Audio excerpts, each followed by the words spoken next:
Let me tell you of the days of high adventure.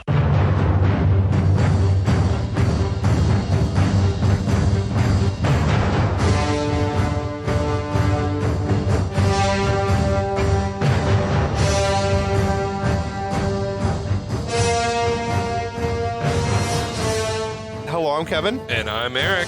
And this is 6 Degrees of Schwarzenegger, the podcast where we take a long, hard look at some of our favorite action movies from the era of Get Down, Arnold. Schwarzenegger is the icon of the genre, and we're taking a deep dive into some of these 80s and 90s cult action movies, breaking them all the way down. All the way down.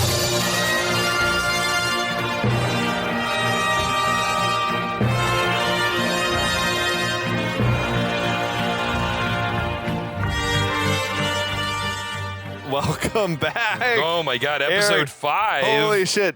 I am impressed by your prodigious beer consumption tonight, my friend. Look, I'm not a quitter. I am like just still sipping on old fashions. Well, I'm you here. know. Yeah, it's gonna be a rough day at work tomorrow. But for right now, I feel fucking great. Here's to feeling good all the time. Here's to feeling good all the time. Cheers, my friend. Cheers. Well, I mean, I've still been sipping on this easy drinking beer, No, so I've been going a little bit drinker. lighter. You're going to be just fine, my friend. That's right. If you drive home really fast. Good thing I live close. No, guys, come on. No, we do not condone that. We do not condone that. Calm down. But we are here for the final chapter on the film Lionheart. I just called it a film. I can't believe that. Yeah, well, that's fine. This is episode a flick. 5. It's a flick. Everything we talk about here pretty much I feel like is a flick. Yeah, you know? straight up. Yeah. Yeah. Sometimes it rises to the level of movie. Most of the times it's a flick. It is one of Jean-Claude Van Damme's best, I feel agree. like. I agree. You know? I think so. Yeah. Again, I mean, we've said this before, but I found myself genuinely enjoying this movie as we watched it for all of its 90s cliches. And this movie has like at least one or two three-dimensional characters. I agree. Yeah. Yeah. Do you want to try to sum up what all is happening All right, here? let's see where we go. Okay, so guy gets burned to death in a bad drug deal, screams out his brother's name, Leon. Leon! Cut to the deserts of Africa. Leon is a prisoner at a French legionnaires camp. He breaks away, makes his way via steamboat back to the States, winds up in New York, meets a guy named Joshua who is a bookie for an underground street fighting ring. He needs to get L.A. Joshua says, I can get you there, introduces him to a big-time fight arranger named Cynthia and her toady Russell. They get the money that they need from a fight, head to L.A., find out that Leon's brother's already dead. He goes and checks in on his ex-sister-in-law who wants nothing to do with him. Except maybe she wants to fuck him. Maybe she wants to fuck him. We don't really know We yet. don't really know. Anyway, he sees that she's destitute, agrees to fight for Cynthia, the chick, even though before he said he wouldn't. But he won't fuck her. But he won't fuck That's her. where he draws He the will line. fight for her, but he won't fuck her, which is insane to me. But anyway. Yeah, I'd much rather do the one thing I feel like it was than like the you other. got this priority way wrong, dude. Why can't you be a man whore? Like, will she pay you to You fuck? could be the new Russell. Right, exactly. Anyway, he agrees to fight. Cue a bunch of like straight up Capcom Street Fighter bouts with ridiculous costumes and Yes. crazier fucking characters. He wins all of them. The MPs from the French Legionnaires camp, they've come to the States extra legally. They track him down. They beat him up in an alley, break one of his ribs. And then he reconnects with his ex-sister-in-law, realizes that he's been the one who's funding her, bankrolling her recently.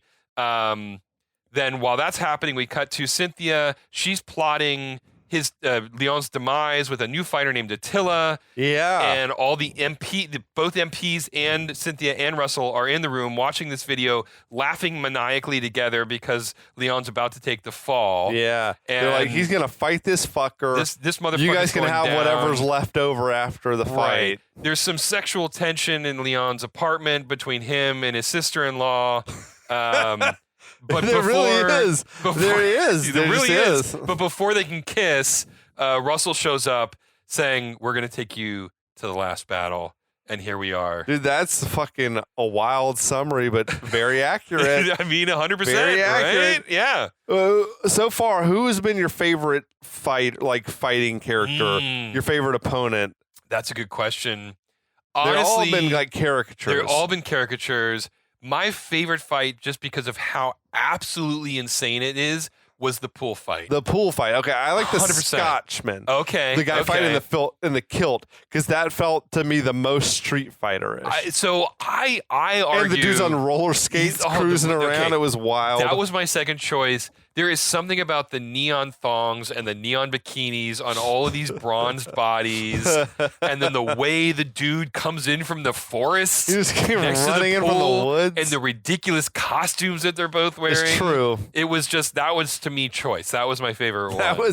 This is we've said before, we will say again, this is like the prototype Street Fighter movie. Mm-hmm. This is what a Street Fighter movie should be like, instead of, let's make it an action flick with just a bunch of shooting and no street fighting. Right, exactly. And we call it Street Fighter. And again, like, this is odd. Weirdly, the plot of the movie is very similar to the backstory of the game. Yeah. But it wasn't true to the spirit of the game. This could have been a low-key first movie in a Street Fighter franchise. Right. Like, this is like the origin story. Right, exactly.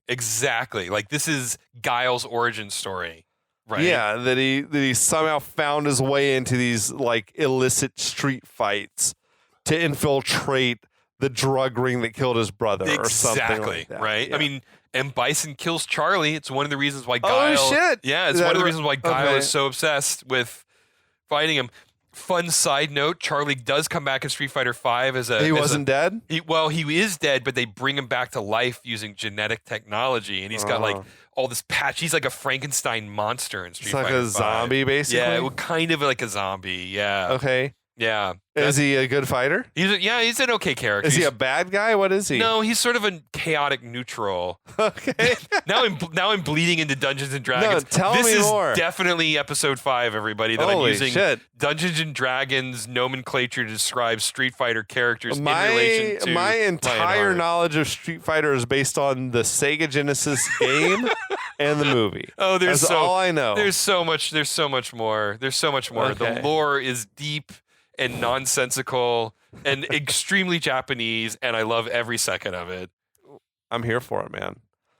But we'll again. talk more about that later. off mic. Yeah. For now, I'm gonna try to take us through the end of the movie if I can keep my wits about me. Yeah. All right. Let's see if Because we the can get bourbon there. is coursing through my veins. Yeah. So we've got Cynthia and Russell have just shown up to pick up Joshua and Leon. Yeah. So we cut to Leon and Joshua. They're riding in the car with Cynthia in that limo. She's fucking wired. Dude, that costume that she's wearing is even better. It's like a bejeweled blazer. Straight up bejeweled blazer. Fucking coked out of her mind. Unbelievable. She's like, let's get crazy. Oh my God. It's fucking nuts. She was probably doing blow off of Russell's back. She's snorting it off of his dick. Right off of his dick. But she won't blow him, though. No. Yeah. So Leon and Joshua do not seem to be amused by her bullshit. No. And she's like telling them to loosen up. We're going to go meet some friends of mine. Then she's asking, how's your family doing? And Leon is like, they'd be doing better if I was there with them right now. Burn. Cynthia says, well, look, this meeting that we're taking is going to benefit all of us in a big way. And then Russell's like, yeah, we can all retire after this next fight if you don't fuck it up.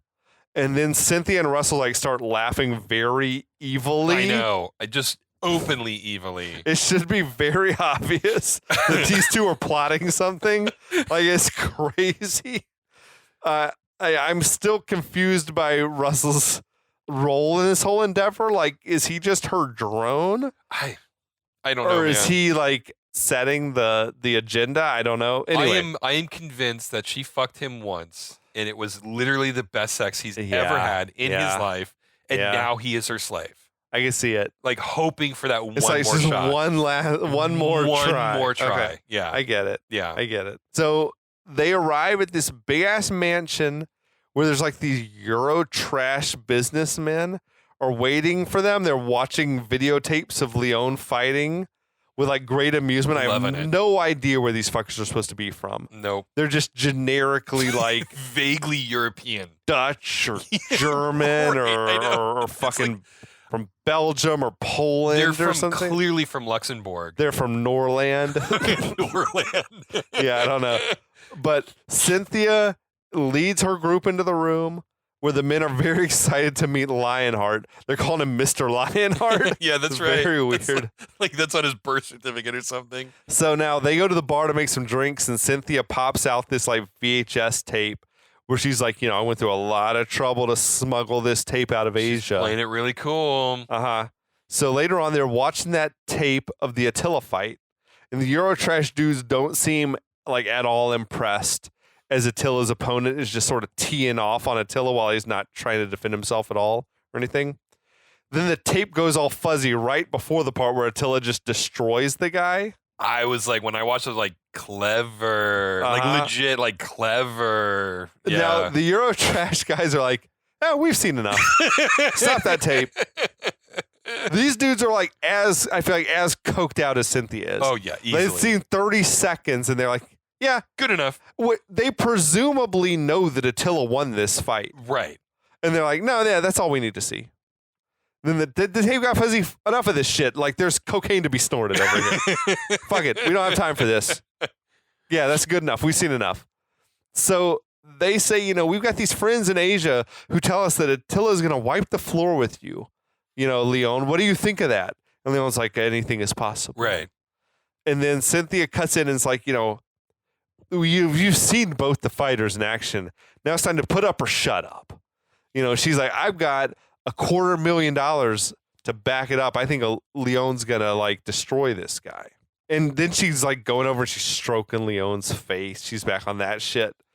From what I gather that I know about betting, I think like if she's convinced that Attila beating like Lionheart is a sure thing, that's all well and good. But in order to make it be like profitable to bet on, she needs to get a fair amount of people betting for Lionheart to win the fight. Exactly. Yeah.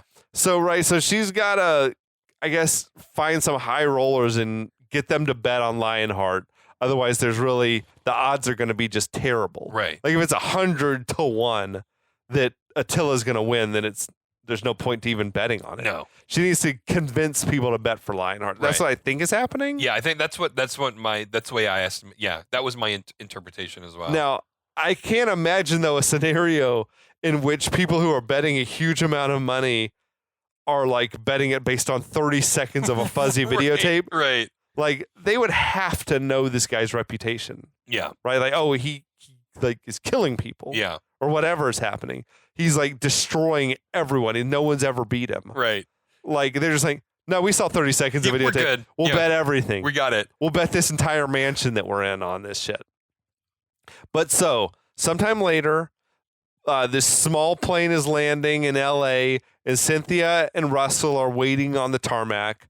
Elsewhere, we see that Leon is spinning Nicole and some of her friends around like this playground merry-go-round thing. And he seems to tweak his injured rib while he's like spinning the thing around. I thought that was a subtle little moment. I like that moment. It worked. Yeah.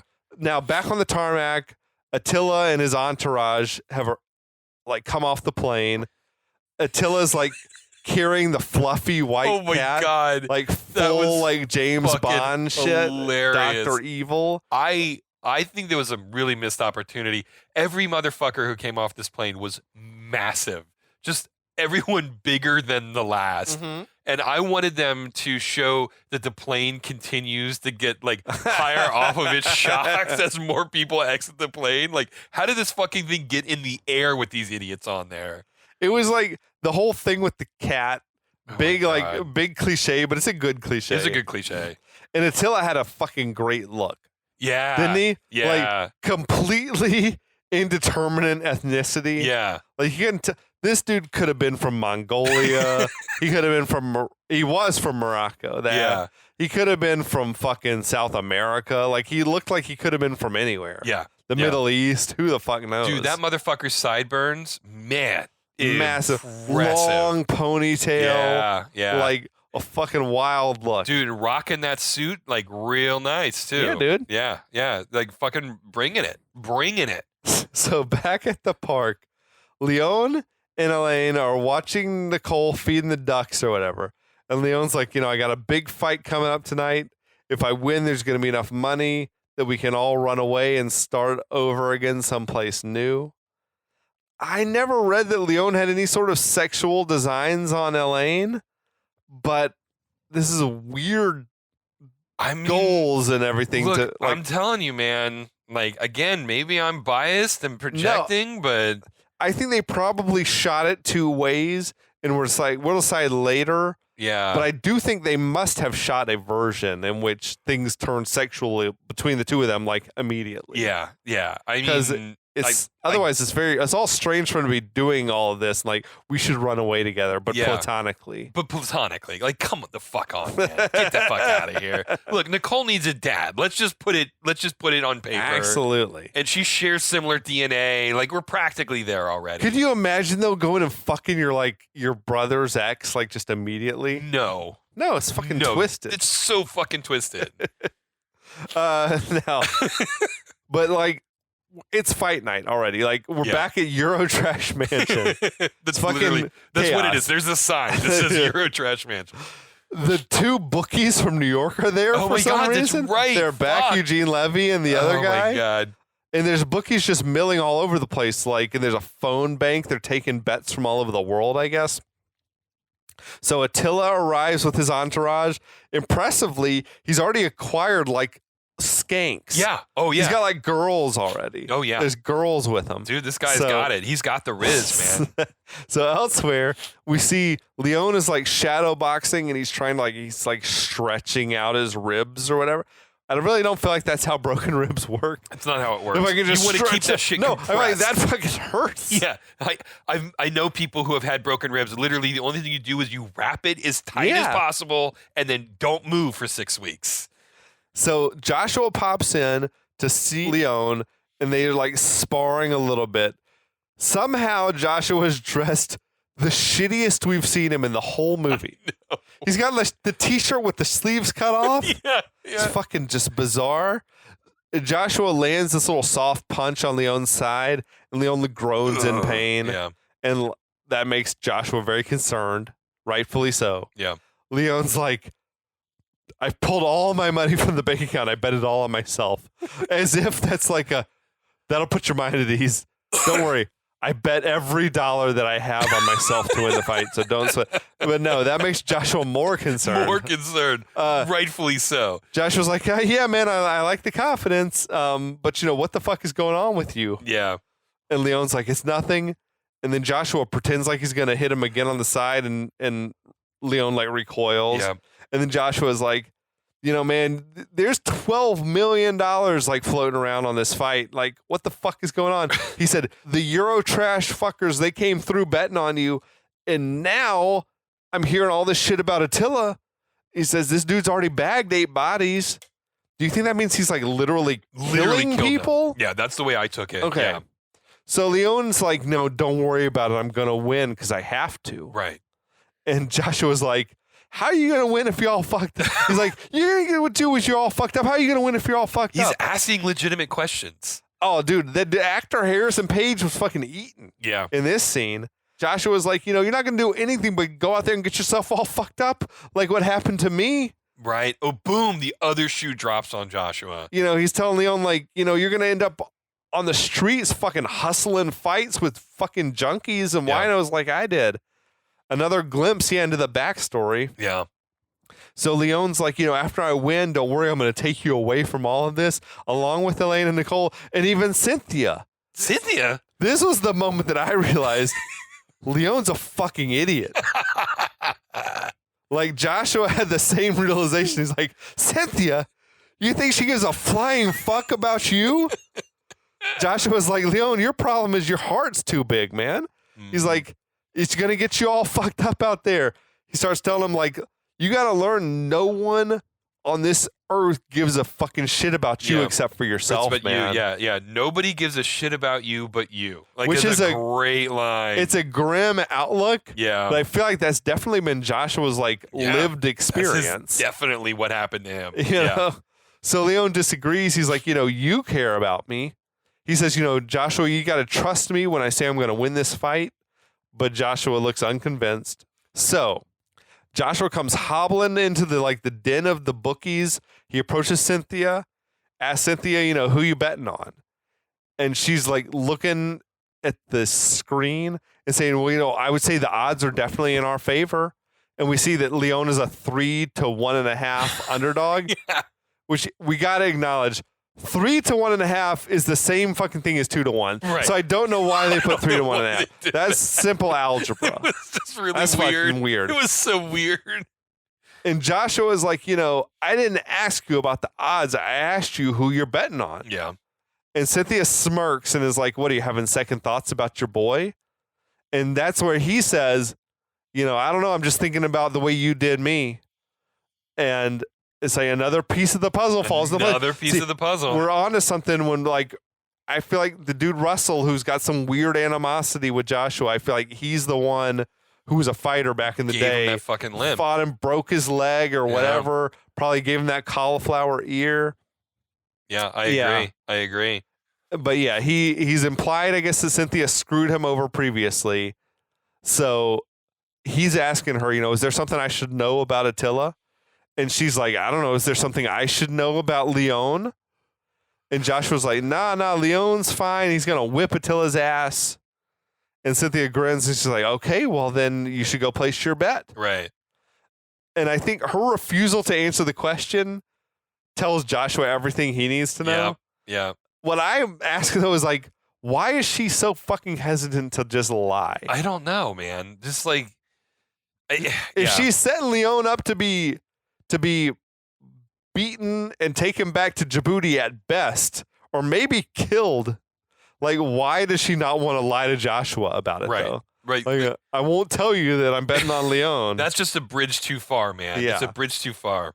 But so Joshua, he's in line to place his bet or whatever. He still seems... I would think it should be against the rules for the people who are like the fighters' managers to even bet on the fight. Yeah, that should be completely... But Joshua's up at the front of the line. He seems to be waffling about how he wants to bet, much to the dismay of that bookie. He's like, Boogie, what's up, man? We're closing. We got a minute left, man. You got a minute left. Lionheart or Attila. It's fucking weird. I feel like that guy gave a wild performance for a dude with like 2 lines of dialogue. But he's not even on screen. It's just mostly his voice. Yeah. So back at home, we see Elaine and Nicole. They're packing up suitcases and shit. Back at Eurotrash Manor, the people are milling about. They're moving to the tennis court where the fight's going to happen, which is another like full-on video game setup. Weirdest fucking locations. Like, okay, we got a tennis court. We got a mostly empty pool. We got a racquetball court. We got a fucking garage. Inside of a ring of cars. A ring of cars. I love it, This is a fucking video game, man. Like, Absolutely. all of these locations are video game locations. It's also like theatrical, cinematic, so theatrical. Crazy shit. But yeah, Leon comes strutting out, confident. He's got the round of applause going on. And I don't know why he continues to fight in blue jeans, but he's got his jeans on. Has a dude, though, ever look better in a T-shirt, like filling out a T-shirt? Mean, the man was fucking cut. Like, of all the muscle dudes in movies, like Jean-Claude Van Damme was always my favorite physique. Well, if I had to look like one of these guys, I'm like, this guy looks like. Yeah, he's probably was on steroids too, probably. But he's built like a soccer player. Like, he's built like a regular. He doesn't have no body fat. Right. And not overly. Yeah. He's big. If you saw him at the pool, you'd say that's the biggest, the most jacked man I've ever seen in my life in person. Yeah, exactly. But compared to Schwarzenegger or Stallone, he looks like a little more natural. Yeah, yeah. I don't know, but anyway, no, agree. I think his physique is like realistic by Hollywood action movie. You feel like standard. you could achieve that without doing steroids. Right, exactly. Maybe. I don't know. Like fucking, Schwarzenegger or Chris Hemsworth is like, nah, man, that's all fake. That's So Leon sees that the French MPs are there in the crowd. I feel like, first of all, there's no way these guys got front row seats. And second of all, though, I can't imagine a world in which Leon sees them there and is like, all right, I'm still going to stick around and fight. I feel like he'd just run. Dude, I also, Like, yeah. No, They're I clearly agree. here to arrest you. Right. I don't know. But I mean, and I want to pause for a second because this whole movie, these people have no idea how to organize an audience for these fights. Like, why are you putting people literally next to where the fight is happening? Like, all these rich people are shocked when their cars are destroyed, right? You know, Yeah, it's just right. who is organizing? Who is doing the planning on these event venues? Who is the planner here? I'm sorry. Well, I feel like there is some sort of level of weird bloodlust where they want to be like right close to someone where someone's That's fair. the life is being snuffed out of them. That's fair. Okay, all right. At any rate, Cynthia's like hanging out there with Attila's handlers, Yeah. which seems like a bit red flag. It's like whoops, red Right. flag. Yeah. So Leon seems like he's not sure what to make of any of this. Then we see Russell leans over to Cynthia and is like, you see the look on his face? He's totally psyched out. And I'm like, I don't even know what the fuck he means, to be honest. Yeah. Is it like his confidence is rattled or he's sure he's going to win? I don't know what he's thinking. I think the only thing Russell is thinking is like, is tonight the night that I get round 2? Round 2. I want another shot. One more shot, baby. It's been 10 years. Been waiting for another shot. Yeah. But so Attila enters, the crowd roars. He's like still in his full suit, Dude. with sunglasses on and a hell of a look. He gets right in Leon's face and staring him down. Then he removes his sunglasses, removes his suit jacket. There's all sorts of like, ooh, yeah. from the crowd because this dude's fucking huge. Dude. Yeah. Exactly. He's not like shredded. He's just he's just big, burly man. And I feel like they're like, damn, this dude's fucking big. And also, he fucking fights in suit slacks and loafers. Hell yeah. This fucking guy doesn't give a shit.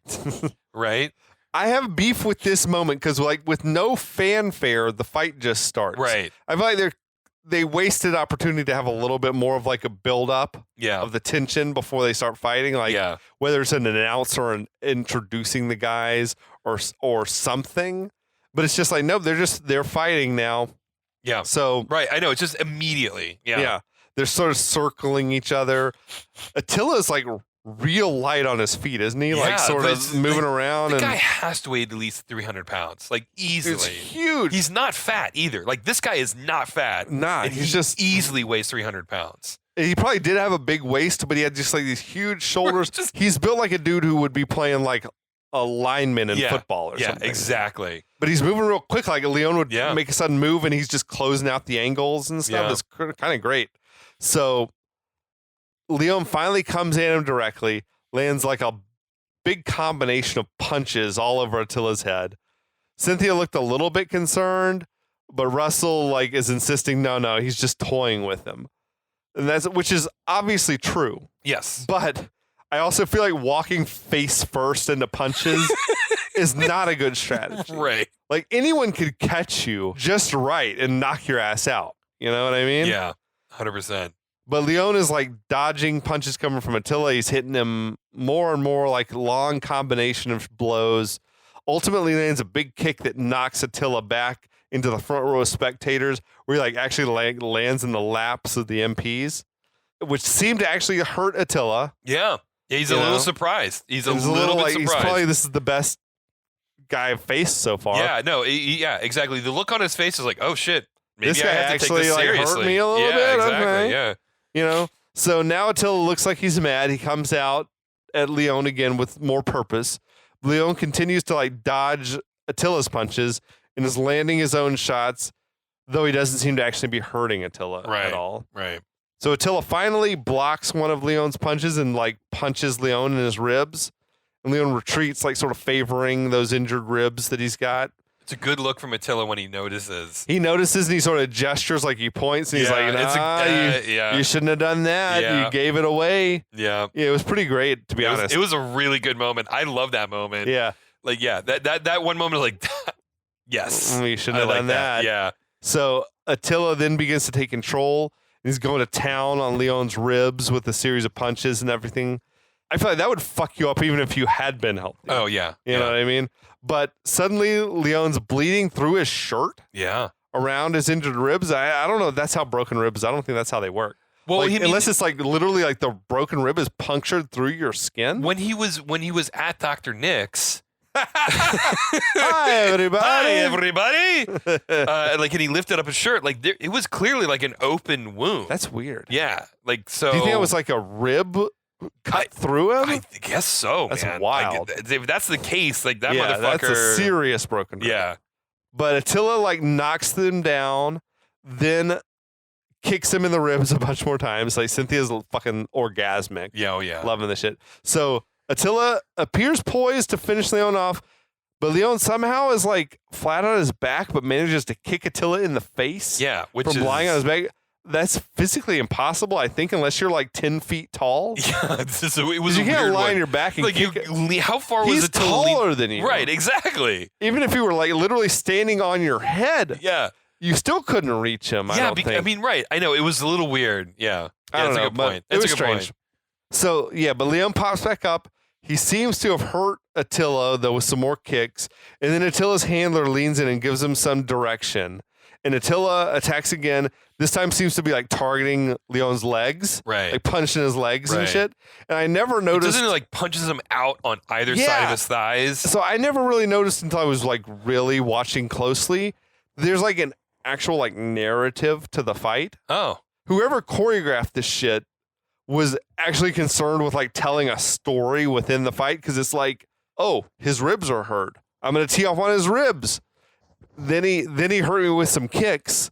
Oh, and now I'm gonna hit him in the legs so he can't kick me anymore. It's like, oh, this is like well choreographed. Yeah, like it's actually there's a logic to the way the fight's all happening or something. That's a good point. But yeah, he drops Leon down onto his knees and then headbutts him in the face. Then he starts grinding his boot on Leon's hand, which is hurt somehow. Yeah, I mean, for some reason, I don't know. Yeah. Yeah. But Attila gestures to Leon, it's all over, and then punches him in the face while he's down. And I almost was like taking this as like Attila showing some mercy. Like, you should go ahead and quit before I really have to hurt you. I'm going to kill you. Like, maybe I've got some level of respect that you're actually pretty good. I don't want to kill you like the others. Made me bleed, because at this point, Attila does like his nose is bleeding a little bit. No one makes me bleed my own blood. It was that moment. That's a great line, by the way. But yeah, Joshua comes crawling in and is telling Leon, just stay down, man. Just stay down. And Leon reminds Joshua, I bet all my money on this shit. And Joshua tells him, don't worry about the money. Attila's taking a break. He's over there petting his cat. That's weird. It was a nice touch, honestly. But so Leon sees Cynthia. She seems happy with how the fight's going. So Leon now it's like, Cynthia bet against me. I know it. Which like, yeah, no shit, dude. And he's saying, I should have listened to you, Joshua. Joshua's telling him, don't worry about it. Just stay down, man. And I truly believe that Joshua is just trying to look out for Leon. Yeah. Oh, yeah. 100%. This wasn't about him making money. Yeah. Yeah. Regardless of how he bets, which we're going to find out in a minute. Yeah, I feel like he's like, I don't want to see you die. I don't want to see you die. Like, this is the end game. This is how this ends. Yeah. Is you die. But so Leon gets back up, even as Joshua's like yelling that Attila's going to kill you if you keep fighting. Attila seems a little surprised that Leon wants to keep fighting, but it's like, okay. And you got to love the bookie character pointed at Lionheart. It's like, he's hurt. It's like, no shit, he's hurt. The fuck are you talking about? But Attila starts sort of bouncing real light on his feet like a boxer and like pummeling Leon with punches. Oh, yeah. This dude, like, for a dude that big, he was like really sort of bouncing around, floating like a butterfly out there, Yeah. Attila is effortlessly blocking Leon's punches and kicks and all like that. He's like landing another combination of punches that leaves Leon nearly unconscious on the ground. Then we see the younger of the two French MPs. Seems like he's like not enjoying this anymore. Yeah, it's like, this isn't fun anymore. Yeah. So Joshua tells Leon, don't worry about the money. I made us a deal. We're going to be fine either way. I'm going to split the money with you, man, 50-50. Leon seems a little confused, and then Joshua like levels with him, and he's like, dude, look, the whole bet is on Attila. Yeah. And that seems to get Leon really mad. Right. And he says that great line. He's like, wrong bet. That was a great line. Like in a weird way, like Joshua doubting his own buddy, like gave fucking Leon the drive he needed to prove him wrong. Yeah. Which, ironically enough, Wrong Bet was like the title of the movie in a lot of Yeah, like foreign international markets or whatever. Bit, yeah. Yeah. But so Joshua is trying to grab Leon and keep him from continuing to fight, but Leon yanks away from him and wants to continue. And I feel like people would be demanding refunds if they had heard that Leon's handler had bet against him. Like, wait, I don't know. Something about this fight's not on the level at this point, right? So Leon picks himself up. The music begins to swell. The main Eurotrash guy like starts a slow clap. Why him though? Which takes over the entire crowd. Everybody's on board immediately. The younger MP is joining on the clap. He's cheering for Leon. Shades of all the Russians like starting to cheer for Rocky and Rocky 4. Right, straight up. That was exactly what I was thinking. I mean, most of these people have bet on Attila to win the fight, but now they're rooting for Lionheart. Right, it seems like, I don't know. It's okay that I lose my money. Dude, there were a lot of fucking weird mustaches in that crowd as well. So many weird mustaches. Big, like, mustaches, like competition mustaches, you know what I mean? It's fucking crazy shit. But so, Attila's angry now, and he's walked straight at Leon, and Joshua screams out, Lionheart! And Attila walks right into this spinning kick from Leon, which knocks his ass down. Crowd goes fucking nuts. Leon is like gesturing at Attila like, get up, fight. He stood up and he pointed at Lionheart and he screamed, you! Which is a weird thing to do. But Lionheart just like starts kicking the living shit out of him. So he kicking him over and over again in the face. He crashes Attila into the barrier right in front of Cynthia and Russell. It's like classic Van Damme. He's like, yeah. So Leon knocks him over the barrier into the crowd. Russell's like trying to help pick Attila up, and then Leon kicks Russell in the face. It's like fucking about time someone kicked that motherfucker. You know what I mean? That's right. Fuck. So Leon keeps hitting Attila with like this endless barrage of punches and kicks and knees and everything like that. At this point, Cynthia should be making her way towards the exit. Yeah, like getting the fuck out of Dodge, yeah. But she's not. The younger MP is like fucking elated that Leon's winning the fight. Joshua, too, even though he's bet on Attila to win the fight, he's like happy to see Lionheart winning. Because again, like that's really what he wants. He didn't want his friend to die. That was what he cared about. He made the bet because it was a smart financial decision. Right, exactly. You know. But so Leon jumps over the barrier, continues to beat Attila's ass in the front row, and Attila has no fight left in him. No. And I don't know if it was just me, but I felt like a little bad for Attila. Yeah. He's like lying there all bloodied and just like not even like go on ahead and kill me. No. Sort of look on his face. I'm not going to resist. Like you can finish me off if you want to finish me off. Because that's probably what I would do. Yeah. Or whatever. I don't know. I felt a little bit like, oh, poor Attila. I don't know. You have more sympathy than I do. Yeah, I guess I wanted fucking Leon to like just break his neck, man. But Leon is like poised to strike that potentially fatal blow or whatever.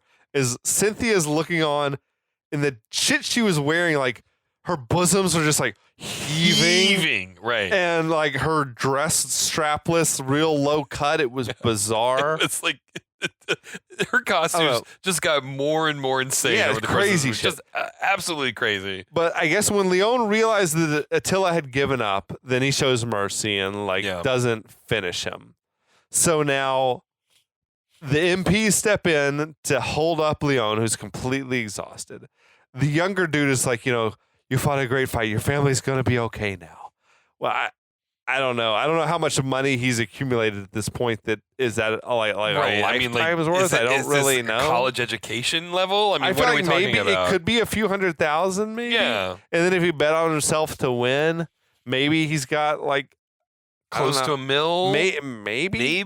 Yeah. But yeah, they're telling Leon, it's time to go home now. And they are escorting him away. Cynthia, meanwhile, tries to make a quick exit. But like the main Eurotrash dude steps in and is like, I just want to thank you for your wonderful betting advice. And they all just completely laugh in her laugh face. A nice bit of like little Schadenfreude there. Yeah. So she sprints to the limo, but it's like fully blocked in by other cars. She can't get out of there. The MPs are giving Leon a moment with Joshua, who is telling Leon, like, man, never give up your heart because you're never going to get it back. He's like, I know because I've been there. Yeah. Basically. And it's like, this is more great work from this fucking actor, Harrison Page, Dude, man. there's so much story here. But by this point, I'm like, I want to know who fucking Joshua is. I want to watch With the Joshua this prequel movie. Yeah, that's the movie I want to watch. Yeah. And so Leon hugs Joshua, and Joshua is like crying. Yeah. And I feel like this moment was actually earned, though. Oh, yeah, 100%. Sometimes we get these moments where you're like, give me a fucking break. Yeah. But this one's like, I feel like this is like a redemption for Joshua. And like the thing that I loved about it, too, is he bet against Leon, not because he doubted Leon, but because he doubted himself.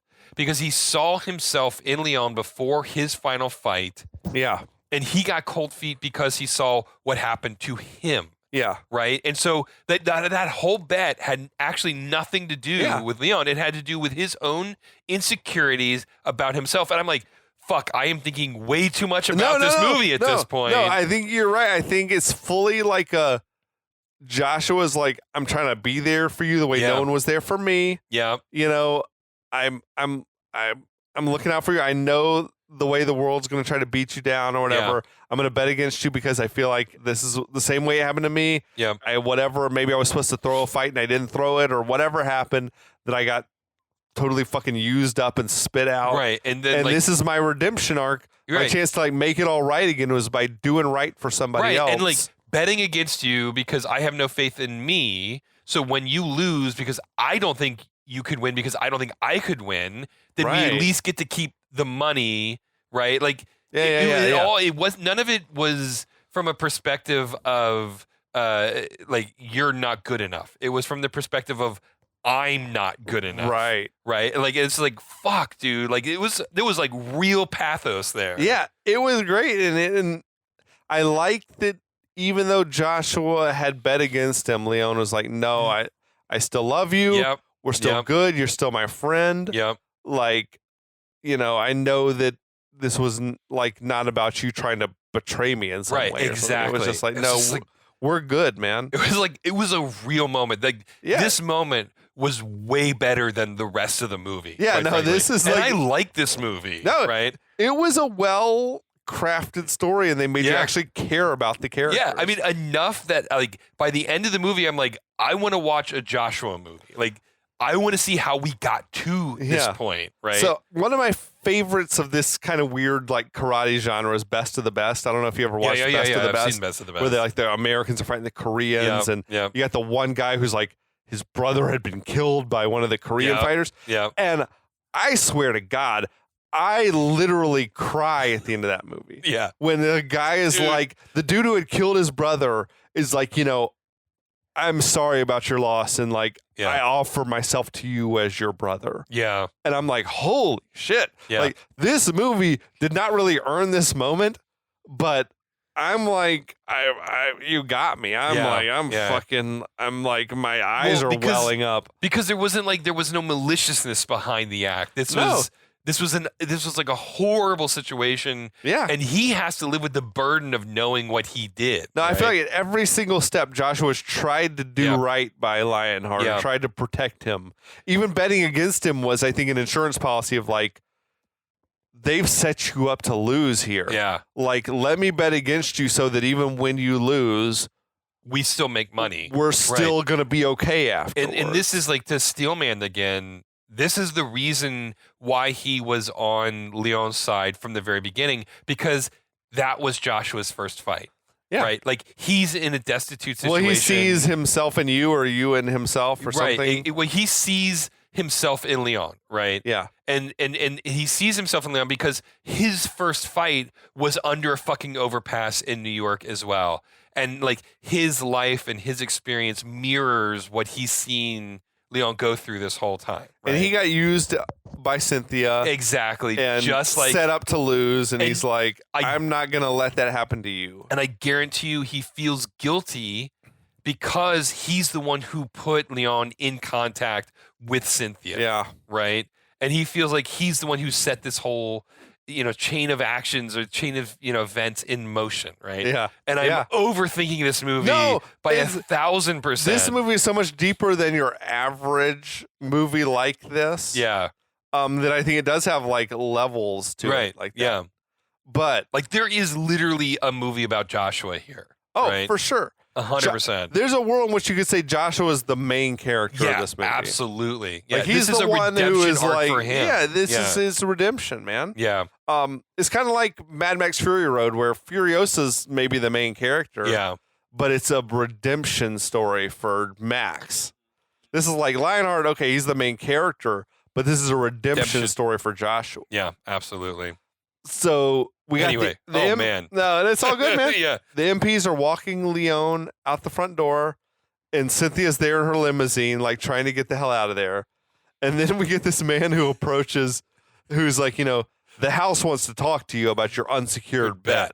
And then he's got this walkie-talkie, and the walkie-talkie crack because he's like, if you find that bitch, don't let her off the premises. I fucking died at that point because we have this like really nice just moment, and she's then the gonna get next her line just of desserts. If you find that bitch, don't let her off the premises. Oh, it's fucking priceless, man. It's a great moment. So good. The guy's like, I've got her. I'm bringing her in right now. Yeah. And then the dude on the walkie-talkie threw that extra insult, and there's like, gash. And it's like fucking wild shit. So fucking bonkers. So Cynthia's like, I got the money. It's in New York. It's in New York, I swear. Yeah. So now back at the apartment, Elaine is waiting nervously. There's a knock at the door. She opens to find this bloodied and battered Leon. Leon stumbles in, and Nicole comes running out. It's like, we're all packed and ready to go. And she's like, oh my God, what happened? And he gives her a big hug. We see that the MPs and Joshua are like out on the stoop, and I'm like, wait, these fuckers brought him here to like say his goodbyes? Just to say his goodbyes. Did they give Joshua a ride? Just too? swear to God. Like, I don't know. But inside, Leon is telling Nicole, you're going to have to leave without me.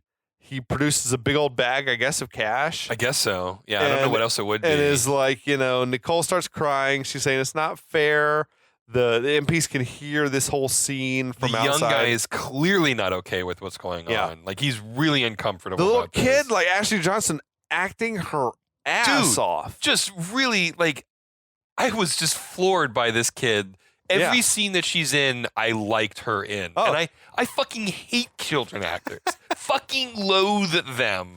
Well, it's a way better child actor than this movie deserved. Oh, yeah. Yeah. But so Leon tells Nicole, life is cruel, but it can be beautiful sometimes also. And he says, look, I got to go with these guys or they're going to be hunting us for the rest of our lives. Yeah. So he tells Nicole, don't worry, you give me something very beautiful to remember.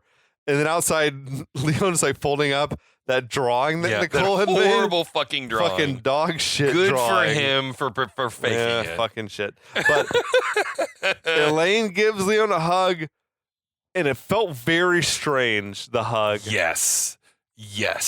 The hug seemed platonic, but the shot before and after seemed very sexual. There was like, are you going to kiss? Something, Are you going to kiss? I feel like they shot two versions of this. Oh, yeah. One where she's in love with, or they're in love with each other, and one where it's platonic.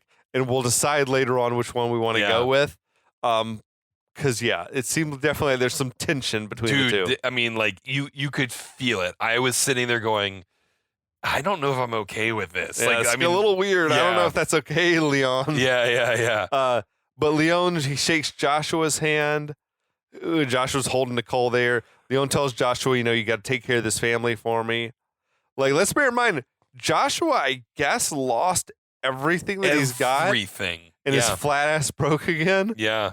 We got to acknowledge, I think Joshua's some degenerate motherfucking gambler. Right. Like, I feel like he could have just not bet on the fight. Right. He could have just abstained. That was an option. If he didn't feel like Leon could win, he's like, well, I'm not going to bet. But no, he's like, no, not betting everything is not an option. But that also, and I know I'm overthinking this, but it plays into the pathos of this character. Oh, yeah. Like this sort of broken kind of like all or nothing kind of character. No, he's a broken man. Right. Like him betting against Leon all of his money is a projection of his own sense of failure. yes. Right? He's like, this is just like what happened to me. Yeah. There's no way I could possibly win. Right. I'll bet everything I have against and he's myself. exactly. Yeah. And so he rationalizes that decision, right? Like, yeah, I know. It's just like there's so much psychology that you could go into. It's such a believable action on his part. And right? he acts it with such nuance. Yeah, exactly. That you're like, you can see all these levels. Oh, it's just like, it's way better than this movie deserves. And I like this movie. No, I'm with you, man. 100%. So Leon kisses Nicole, who is still like crying. The MPs are telling Leon, it's time to come with us, get in the car. Leon gets in the car, says, I love you to no one in particular. No, I don't know who you, it could have been any of those three people. And the car speeds off like fucking burning rubber. Weird.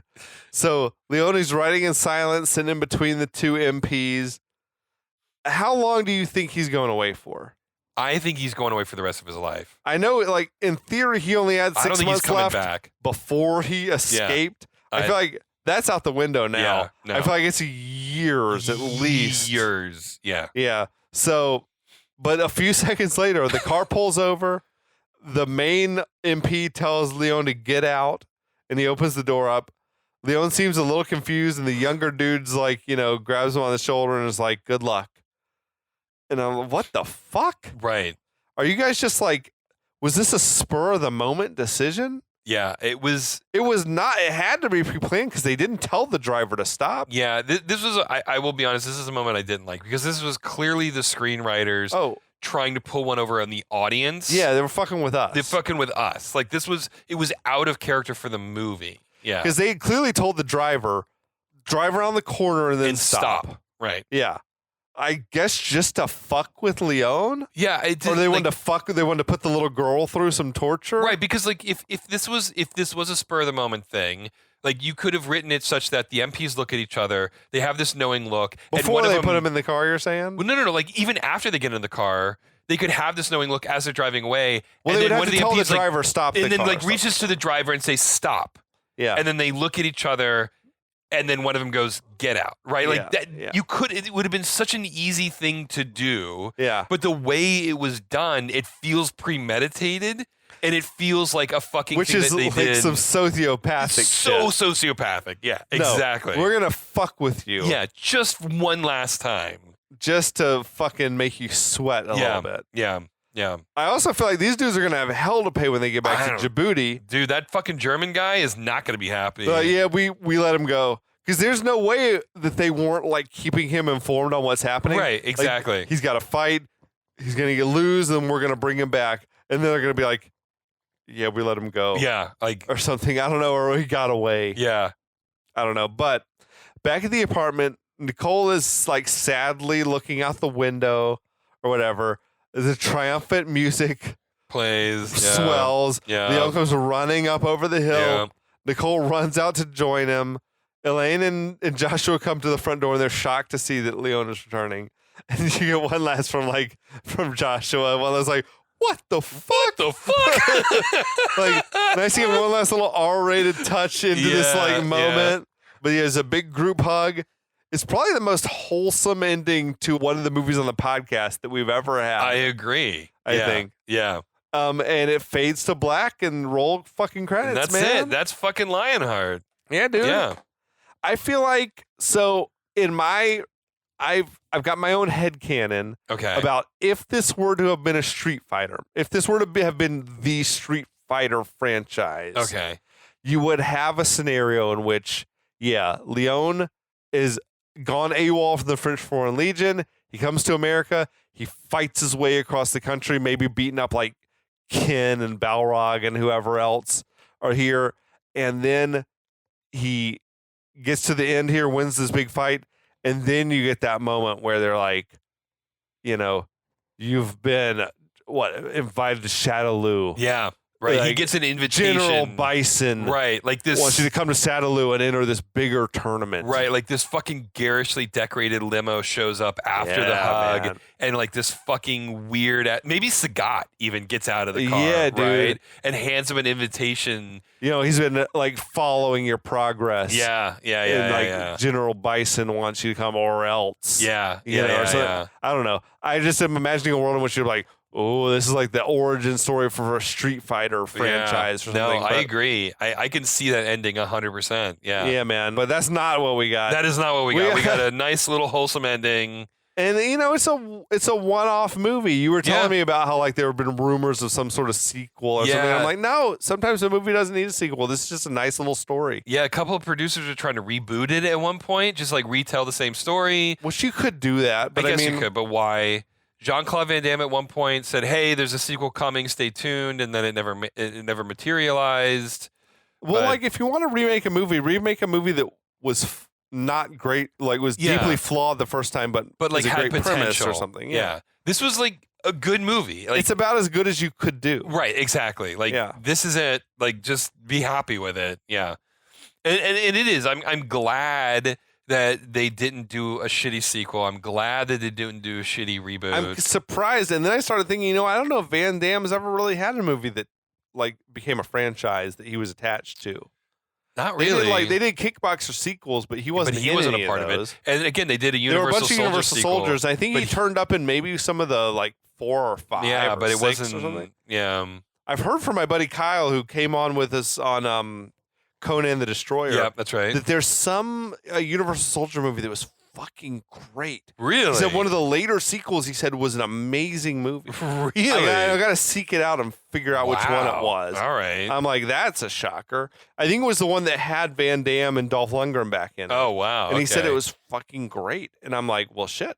We got to track that shit down. That's the shocker of all shockers. Yeah. I got to find it and watch it, I guess. Right. But I've never even seen any of the sequels. I've only ever seen the first one. That's another one that's like, no, you told your story. Yeah. This is good enough. I don't need any more than this. Yeah. Yeah. We'll talk about it sometime. I think we got to do a Universal Soldier at some point. And it was Roland Emmerich and Dean Devlin or whatever. Was it really? Yeah, it was before they did Stargate. Wow. It was the thing they did that got them Stargate and then got them Independence Day. Wow, that's crazy. Yeah. I loved Universal Soldier. It's a solid ass little sci-fi movie. action flick. Yeah. But yeah. That's Lionheart. Yeah. Came out in January of 91. Yeah. Some of the other top movies of 91, Beauty and the Beast, the Disney animated flick number one, Jesus Christ. Yeah. But yeah, Terminator 2 was the second highest grossing movie of the year. It's crazy to think that that was number 2. Lionheart and Terminator 2 came out in the same year. Yeah. Because Terminator 2 still feels like contemporary. Current. Yeah. No, this is a fucking great movie. The special effects are literally timeless. It's epic. And this, Lionheart feels like an old school action karate flick, whatever. Right. Robin Hood, Prince of Thieves was number 3. That was, for me, that was the first movie that I went to go see in the theaters that was like a grown-up movie. I would have been, I guess, 9 or 10 years old, depending on what time of the year. Probably 9 years old. Went to go see Robin Hood, Prince of Thieves in theater and thought it was the fucking best thing I'd ever seen in my life. I bought it on, I didn't buy it, but my parents bought it on VHS. Oh, yeah. I watched that movie until it ran out. I still love it. I fucking love that movie. So good. Fucking Kevin Costner, American Robin Hood. Oh my god! Why not? It's so funny. Started the movie off with a British accent and then it went away. Dude, but that's where I was introduced to Morgan Freeman. Like I have fucking loved him since that movie. Christian Slater doing a half-assed English accent just like as well. phoning it in. But on that Alan accent. Rickman fucking killing it, nailing it as fucking the sheriff of Nottingham. Yeah. Oh my god, yeah. The number 4 movie of the year was Silence of the Lambs. Jesus. Which I think came out probably in December of 90 or something and made most of its money in 91. All right. City Slickers was also out that year, and Hook. God damn. Those are good-ass, iconic movies. Yeah, those are like those are movies people talk about. Lionheart was way down the list, like in the 50s. Wow. Or something, which I'm surprised it was that low because I feel like this was one of those movies that probably would have done well. Yeah, I agree. I wonder if it happened to come out at the same time as one of those heavy hitters and it just kind of suffered as a result of that. Because like that happens sometimes. Oh, yeah, for sure. Like movies that have become classics that didn't find an audience in theaters is just because they came out with like a big flash in the pan thing that no one remembers anymore. Yeah. Right? It happens like a lot, especially back in the day. Oh, yeah. Yeah. Because if it wasn't marketed right or whatever, then people don't find it until it's in Blockbuster. Right. And then it's like everyone's like, how did I miss this movie? This is great. Yeah, exactly. Yeah. Exactly. But man, that's Lionheart. If nothing else, it contributed to Van Damme's like rising stock as like the up and coming action star. Yeah, that's true. Yeah. But interestingly about this movie, so it was called Lionheart in the States, but basically in every other region in the world, it had a different title. Beyond, there was Wrong Bet is the one I know about, which is a terrible title. Yeah, it's a terrible title. It is. So Full Contact was another title, which is also AWOL, which was another title. Okay. Yeah, and then Leon was another title, which interestingly... is that why Leon the Professional was not just Leon? I'm wondering that, yeah. Because wasn't that movie, was it called The Professional in America, or was it called Leon? The Professional, it was called, in America it was called The Professional. Internationally, it was called Leon. Yeah. Leon the Professional. The Professional. Yeah, okay. Anyway, but interestingly enough, on multiple international posters, Jean-Claude Van Damme, for no reason whatsoever, is on a train track. And in, I think, one of the European posters, he's doing one of his splits on the train track. Like, fucking why? There's no train tracks in this movie. He should have been like a hobo, dude, fighting dudes in boxcars on the way across America, whatever. Oh my god, dude. It's so fucking hilariously. They took him to a rail yard and was just like, let's do some pictures. You know, so it's interesting. It's in the same sort of vein. Johnny Cage from Mortal Kombat was based on Jean-Claude Van Damme. Van Damme, yeah. Exactly. Yeah. And in the latest Mortal Kombat, they actually have a skin where you can change Johnny Cage's look, and he looks like Jean-Claude Van Damme. Oh, shit. And Van Damme actually did the voice lines to replace it. So if you play as Jean-Claude Van Damme is saying all of the lines that Johnny Cage says if you play as Johnny Cage. Which version of the game is this? This is the latest one. It's called Mortal Kombat 1. Okay. Which it's like a reboot or something? It's a reboot. It's like the 12th Mortal Kombat game that they've called Mortal Kombat 1. Okay. It's terrible. But anyway. That's cool though, man. Yeah. So they have all these, and like Mortal Kombat's gone crazy in terms of like celebrity guest characters. They've got like the Terminator. They got Michael Myers. They've got Ghostface from Scream. That's weird. The Ninja Turtles. They did Hellboy in one of the games. Oh, that was in Injustice. Anyway, that's the whole other thing. They're presumably paying money for the rights to these characters. Yeah. It's so strange. It's so weird. Wait, who was your go-to Mortal Kombat character? My go-to Mortal Kombat character was Scorpion. It was Me always too. Scorpion. Same. Scorpion or Sub-Zero. I like them both. Yeah. So anyway, again, that's a different podcast though. Okay. And your go-to Street Fighter character was Ryu or Guile. Okay. Those are my two. Yeah. See, I liked Sagat and I liked E Honda. Nice. Okay, those are good choices. And Chun-Li was a fun one because there was no defense for her little upside down no spinning bird kick. Spinning bird kick. Yeah. Crazy shit. Oh god. Hadouken. Oh my god. All the words. I know all of them. China. Japan. I say that. Sometimes I just say that for no reason at all. Japan. Is that your O face? Is that what you say when you come? Japan. Yeah, that's me all the way. Oh my god. Nightmare fuel. Oh my god. Okay, we're good and drunk. Yeah. But this is a good time to sign off. I guess so. It's not going to get better, everybody. No, it's all downhill from here. We'll be back though. I think we're gonna have Katie as a guest on our next series, so you got to stick around and see what it is we're talking about. Yeah, that's right. It'll be a good one, though. This is going to be a fucking good one. Yeah, absolutely. So thanks as always for listening, and we'll be back. We'll be back.